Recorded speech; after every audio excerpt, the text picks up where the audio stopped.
La ZAC des Vigneaux est un projet initié en 2007. En effet, la loi oblige les communes de plus de 3500 habitants à se doter d'au moins 20% de logements sociaux. Comment cette ZAC a-t-elle pu évoluer d'un écoquartier qui aurait dû ressembler à ceci, mais qui s'est transformé en cela?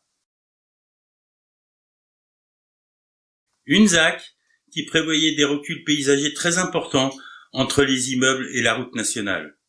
Des reculs paysagers entre les rues internes de la ZAC et les immeubles. Une progressivité des hauteurs des zones d'habitation. Une immense place piétonne à destination des commerces et des habitants. Un cœur d'îlot végétalisé.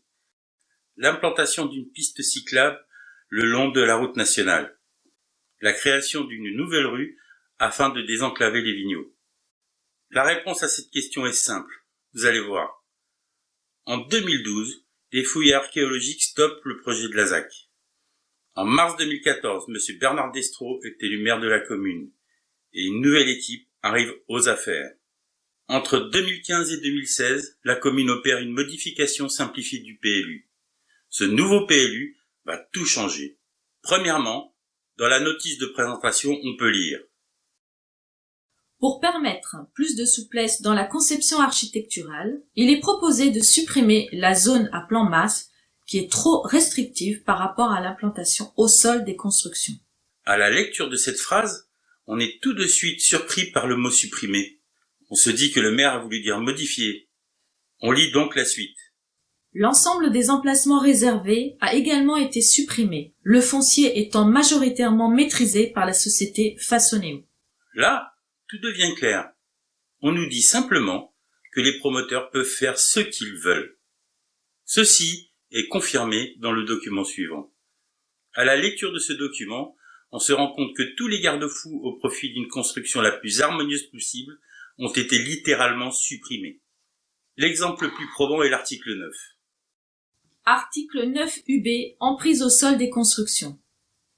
L'emprise au sol des constructions est limitée à 60% de l'unité foncière, sauf en secteur UBB, où l'emprise au sol est réglementée par une zone à plan masse annexée en fin de règlement.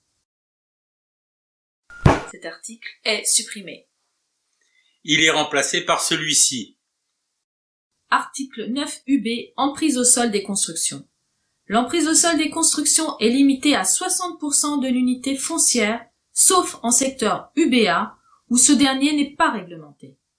En secteur UBB, l'emprise au sol des constructions est limitée à 40% de l'unité foncière. Cela veut dire que l'emprise au sol des bâtiments n'est plus réglementée. Les promoteurs décident eux-mêmes. Et l'emprise au sol des maisons dans ce secteur passe de 25 à 40%. Et ne parlons pas de la hauteur des immeubles, qui est portée de 12 à 14 mètres hors toiture. Juste après sont adjoints deux graphiques qui représentent le plan de masse autorisé avant le nouveau PLU et celui après la modification du PLU par M. Destrots. Sur le premier, on voit bien le recul paysager et la piste cyclable, l'emplacement d'une immense place à destination des commerces et des habitants, l'emplacement d'un cœur d'îlot végétalisé, la réservation des voiries et de la nouvelle rue du village. Et enfin, on y voit les 6 immeubles prévus initialement. Voyons maintenant le second graphique, celui après modification du PLU. Il est vide. Ah non, la zone constructible a été augmentée, ce qui va d'ailleurs permettre l'implantation d'un nouvel immeuble actuellement en construction. Disparition donc de l'îlot végétalisé.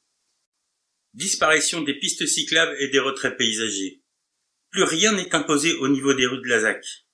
Même la nouvelle rue du village qui devait permettre par exemple aux enfants de rejoindre en toute sécurité les écoles, même cette rue a été renvoyée au calendrier grec.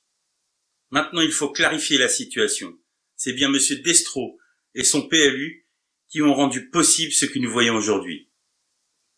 Car c'est bien M. Destrots qui a fait voter un PLU aussi permissif.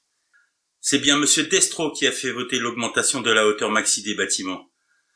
C'est bien M. Destrots qui a accordé et signé tous les permis de construire. Comme vous pouvez le constater, ils portent bien tous sa signature.